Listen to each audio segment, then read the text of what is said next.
అగ్రిగోల్డ్ది 30 ఏళ్ల కథ. చిన్న కుటుంబాలే వారి టార్గెట్. పెద్ద అమౌంట్ ని ఆశ చూపి ప్రజల నుంచి వసూళ్లు జరిపి ఆ తర్వాత చెల్లించలేక చేతులెత్తేసిన ఈ కహానీలో అంతకన్నా పెద్ద ట్విస్ట్లే ఉన్నాయి. ఓవైపు సంస్థ డైరెక్టర్ల అక్రమాలు, ఇంకోవైపు అరెస్టులు, మధ్యలో నలిగిపోయిన బాధితులు. ఇంతకీ ఈ మొత్తం కేసు ఎలా మొదలైంది, ఎప్పుడు ఎండ్ అవుతుంది?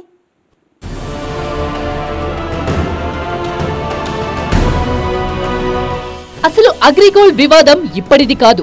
దాని వివాదం కన్నా మూలాల నుంచి మాట్లాడుకుంటేనే అసలు విషయం బోధపడుతుంది. 1995లో విజయవాడ కేంద్రంగా 9 లక్షల రూపాయల క్యాపిటల్తో అగ్రిగోల్డ్ ఫార్మ్స్ లిమిటెడ్ పేరుతో అవ్వారు అన్నదమ్ములు మరో 5గురితో కలిసి ప్రైవేట్ కంపెనీ ఏర్పాటు చేశారు. చిన్న మధ్యతరగతి కుటుంబాలను టార్గెట్ చేస్తూ రోజువారీ, నెలవారీ, ఏడాది కాలం వ్యవధితో డిపాజిట్లు సేకరించింది ఈ సంస్థ. 2002లో AgriGold farms and estate India private limited కంపెనీగా దీని పేరు మార్చారు. డిపాజిటర్లకు కాల పరిమితిని ముగిసిన వెంటనే డబ్బులు కావాలంటేనే వడ్డీతో కలిపి డబ్బులు లేదంటే ప్లాట్లు ఇచ్చే విధంగా డిపాజిట్లు సేకరించారు. 2 దశాబ్దాలుగా అంతా బాగానే సాగింది. అయితే 2015లో డిపాజిటర్లకు కాలపరిమితి తీరినా డబ్బులు చెల్లించకపోవడంతో పెదవేగి, నెల్లూరుతో పాటు పలు ప్రాంతాల్లో పోలీసులకు ఫిర్యాదులందాయి. దీంతో జనవరి 4, 2015న పోలీసులు అగ్రిగోల్డ్ డైరెక్టర్స్ ఇళ్లపై దాడులు చేసి కీలక ఫైళ్లను స్వాధీనం చేసుకున్నారు.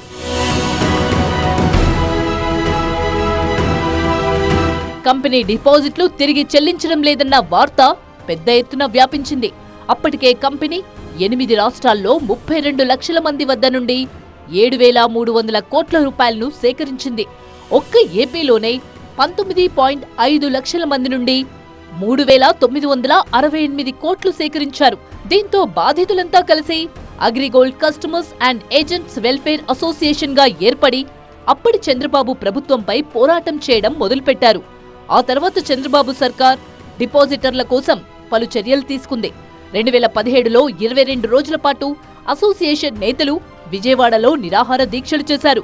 ఆ సమయంలో ప్రభుత్వం కంపెనీ ఆస్తులను అటాచ్ చేసి బాధితులందరినీ గుర్తించేందుకు రాష్ట్ర వ్యాప్తంగా క్యాంపులు పెట్టి వివరాలు సేకరించింది. అంతేకాకుండా చనిపోయిన 142 మంది కస్టమర్లు, ఏజెంట్లకు 5 లక్షల రూపాయలు చెల్లించింది. అయితే ప్రకాశం జిల్లా బల్లికురువలో 4 ఎకరాల అగ్రిగోల్డ్ భూమిని అప్పటి మంత్రిగా ఉన్న పుల్లారావు తన భార్య వెంకాయమ్మ పేరుపై కొనుగోలు చేసినట్లు అప్పటి ప్రతిపక్ష నేత జగన్ ఆరోపించారు.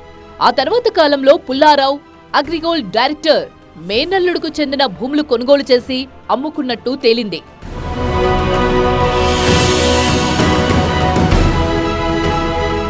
రెండు 2018లో మరోసారి అగ్రిగోల్డ్ ఉద్యమం ఉధృత రూపం దాల్చడంతో ప్రభుత్వం ప్రతి నెల 300 కోట్లు చెల్లిస్తామని హామీ ఇచ్చింది.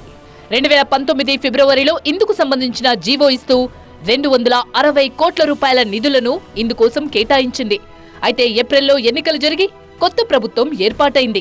ఎన్నికలకు ముందు అప్పటి ప్రతిపక్ష నేత జగన్మోహన్ రెడ్డి అధికారంలోకొచ్చిన వారం రోజుల్లో 1182 కోట్లు, 20,000 రూపాయలలోపు డిపాజిట్లున్న బాధితులకు చెల్లిస్తామని హామీ ఇచ్చారు. అధికారంలోకొచ్చిన జగన్ 2019 నవంబర్లో 10,000 రూపాయల లోపు డిపాజిటర్లకు 230 కోట్ల రూపాయలను చెల్లించారు. ఆ తర్వాత మరోసారి అసోసియేషన్ ఆందోళన చేపట్టింది. 2022 ఆగస్టులో 2వ విడతగా 650 కోట్ల రూపాయలను చెల్లించింది జగన్మోహన్ రెడ్డి ప్రభుత్వం.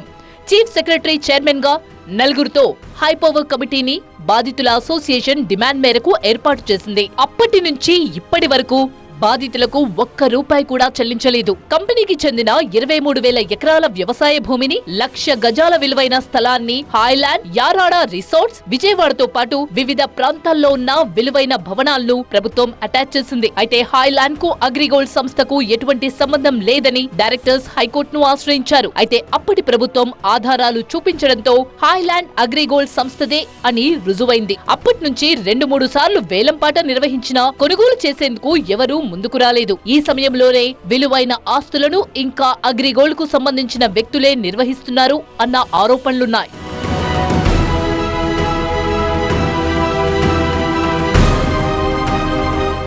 మరోవైపు పలువురు రాజకీయ నాయకులు కూడా బినామీ పేర్లతో ఆస్తులు దక్కించుకున్నారు అన్న విమర్శలున్నాయి.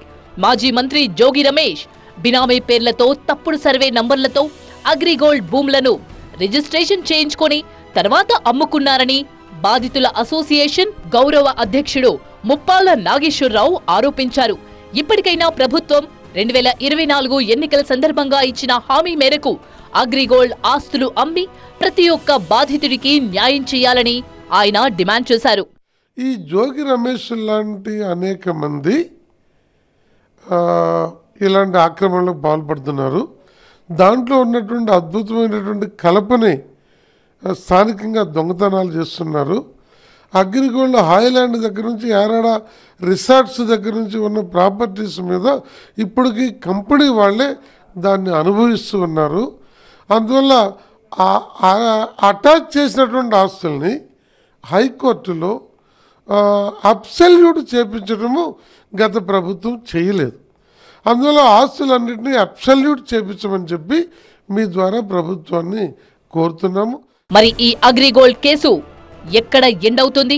బాధితులకు న్యాయం జరుగుతుందా అనేది వేచి చూడాలి.